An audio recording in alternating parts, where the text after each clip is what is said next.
We want to now get to this, which also would have been our lead this morning.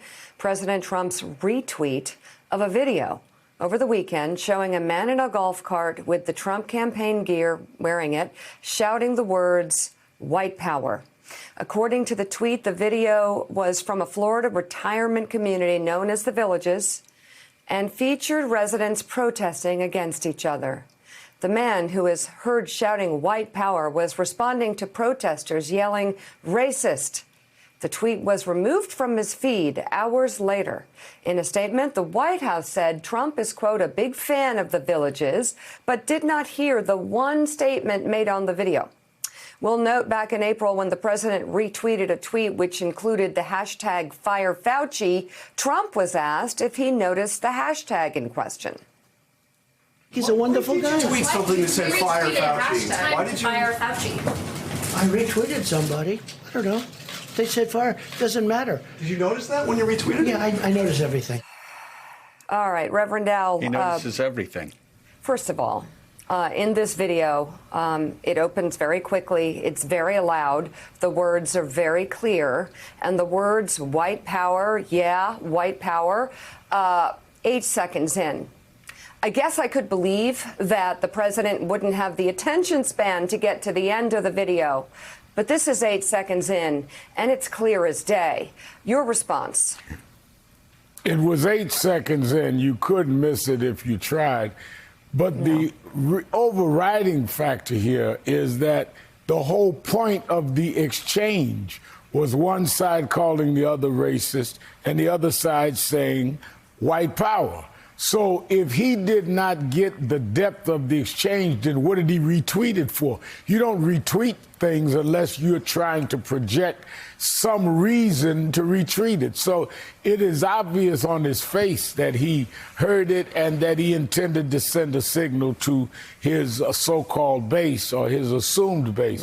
What is so troubling here, though, is in the midst of this movement around social justice, around systemic racism, where the president has had political laryngitis and even addressing the issue of systemic racism, even addressing what happened with George Floyd, he would choose to retweet white power while whites and blacks are marching all over this country trying to get the country to come to terms with it. He would retweet white power video on a day the state of Mississippi is voting to remove the Confederate emblem from their state flag. He would choose on that day to try and somehow feed into the American consciousness through his base supporters that it's all right to yell white power. So I think the timing of this and the fact he's the president of the United States of America is what's so alarming. We expect this from any normal bigot, but for the head of state to do this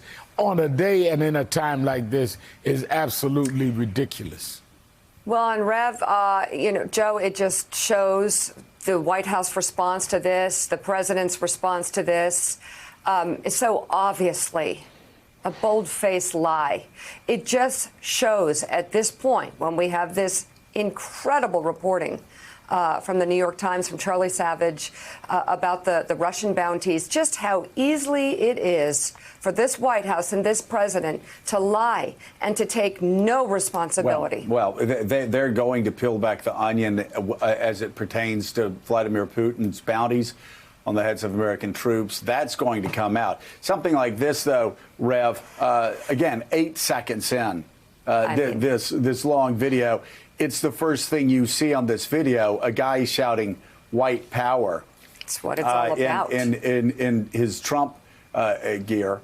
But it's interesting, Donald Trump only took this down after getting criticized by Republican Senator Tim Scott. He never even addressed the criticism until Tim Scott went on national television, the only black Republican in the U.S. Senate. And even Tim Scott could not defend this, and he said it was offensive and it should be taken down. And then 3 hours later, the president takes it down. But again, with all that is going on that the president has not addressed, including boycotting of Facebook for talking about postings of hate stuff, the president would retweet this in the face of this. The reason I'm emphasizing the climate from the Mississippi vote to the Facebook to what's going on in the George Floyd reaction is because his retweeting this is intentional. This is him firing a shot back to all of us that are fighting for another way in this country. It's intentional. It's his statement. It's his saying, this is what I think of your movement. This is what I think of what you're trying to do in America. And we get the message, and we're going to send him a message back. Well, and Jonathan Lemire, this is just, again, this is in line with what he's been doing over, well, you could say the last 3.5 years, but especially the month of June, which has been a colossal mess for the White House, a disaster for Donald Trump's political standing, starting on June the 1st, when he sent in the riot squad to clear out peaceful protesters, lied about it, held up a Bible, and his numbers have been collapsing ever since.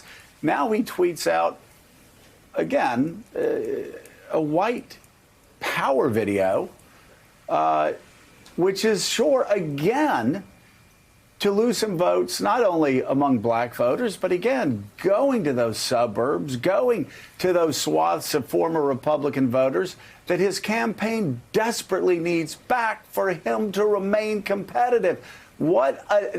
Just put the morality of it all to the side, the racism of it to the side. If you are a Trump supporter, because you obviously have to put racism aside if you're helping him get reelected, and just look at the fact he has undercut himself and his position and his reelection again at a time when his numbers are going straight down.